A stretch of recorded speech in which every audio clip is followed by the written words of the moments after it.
5 teams from the Caribbean Disaster Emergency Management Agency, Cdema, in collaboration with Guyana's Civil Defense Commission (CDC), spent a number of days traveling across the 5 regions of Guyana that were severely impacted by the recent nationwide flooding.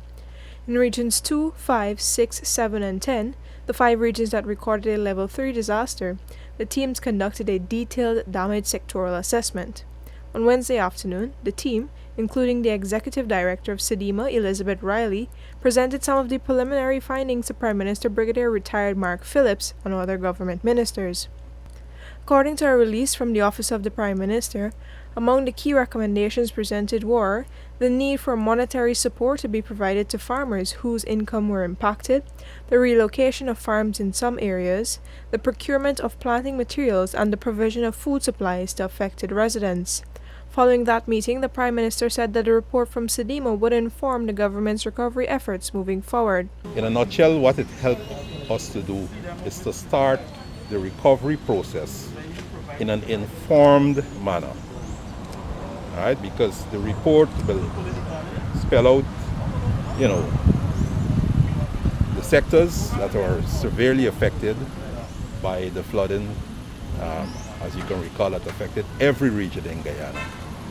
And this is just one of several assessments, because after, my understanding is that after this phase, there are 2 other steps that we will commission, and that will help us to plan our recovery from the floods. As you know, recovery, in a sense, is getting the whole development process back on the road, so to speak, in terms of infrastructure development, getting the livelihood of the people who are affected by the flooding back on stream, the farms that were affected, and, this will now help us to determine the inputs from all the sectors, the miners that are affected, etc. Cdema's Executive Director, Elizabeth Riley, at the end of the high-level meeting, highlighted that the Caribbean body was happy to be able to support Guyana at this time. She noted that the coordination that was done by the CDC has been quite good, and that the teams were able to explore how the flooding impacted specific sectors. We also had a conversation around the sectors of health.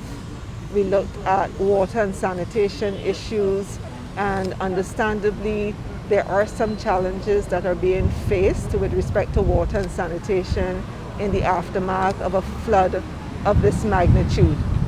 We also discussed impacts to housing and the potential steps that could be taken to address these, as well as for infrastructure and sheltering arrangements as well for persons who have been displaced.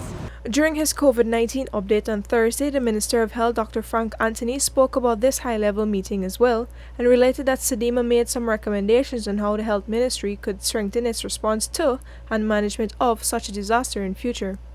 Meanwhile, Director General of the Civil Defense Commission, Lieutenant Colonel Kester Craig, related that the assessments allowed the CDC to recognize what are some of the immediate actions that can be taken to improve their response in some of the affected communities. He also explained that even though the assessment was only conducted in 5 of the affected regions, it provides a base for further assessments to be done, extending to other regions categorized as facing a Level 2 disaster. Reporting for the newsroom, I am Vishani Ragbir.